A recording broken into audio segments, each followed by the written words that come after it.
भीम।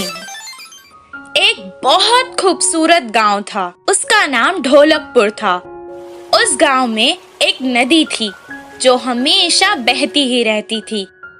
उस नदी के कारण गांव में हमेशा हरियाली ही रहती थी।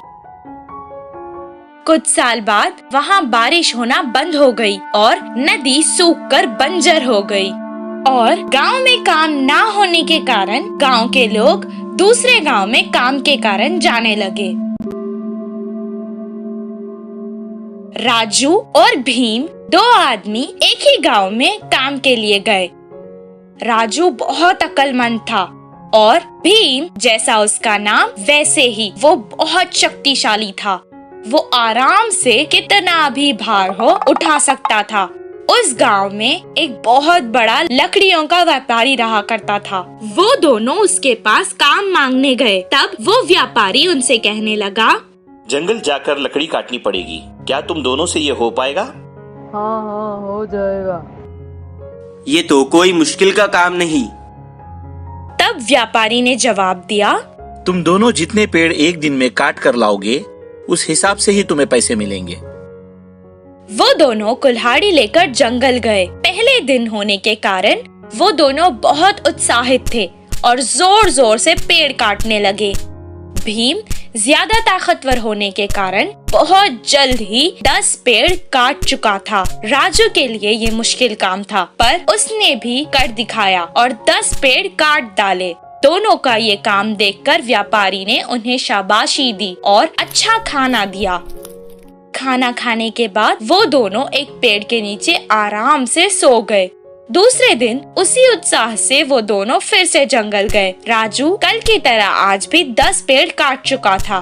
भीम ने सिर्फ 8 पेड़ ही काटे थे। हर रोज राजू 10 पेड़ काटता और भीम एक दिन 6 पेड़, तो दूसरे दिन 4 पेड़, फिर 2 पेड़, ऐसा करके काम कम करते रहा था। तब भीम खुद से कहने लगा, क्या हो गया है मुझे? क्या पेड़ काटने की वजह से मेरी ताकत कम हो गई है? वो व्यापारी के पास आया और कहने लगा, साहब, मेरी तबीयत खराब होती जा रही है। मुझसे ये पेड़ काटने का काम अभी नहीं होगा। मैं वापस चला जाता हूँ। अच्छा ठीक है, एक बार तुम्हारी कुल्हाड़ी तो दिखाओ। भीम जाकर कुल्हाड़ी लाया, उसे दे दी। व्यापारी ने उस कुल्हाड़ी को देखा। इतने दिन से तुम बस अपने बल का प्रयोग कर रहे थे और बुद्धि का नहीं। एक बार पेड़ काटने के बाद अगर कुल्हाड़ी को तेज नहीं किया तो वो मुंड हो जाती है। इसलिए हर बार कुल्हाड़ी को तेज करते रहना चाहिए। राम ने अपनी बुद्धि का इस्तेमाल किया और इसलिए वो इतनी कम मेहनत करके भी ज्यादा कमा रहा है। तुम इतनी छोटी बात नहीं समझ पाए। देखो भीम, हमें बल के साथ साथ अपनी बुद्धि का भी इस्तेमाल करना चाहिए। भीम को अपनी गलती समझ आ गई और वो अगले दिन अपनी कुल्हाड़ी को तेज करके अपने साथ जंगल ले गया।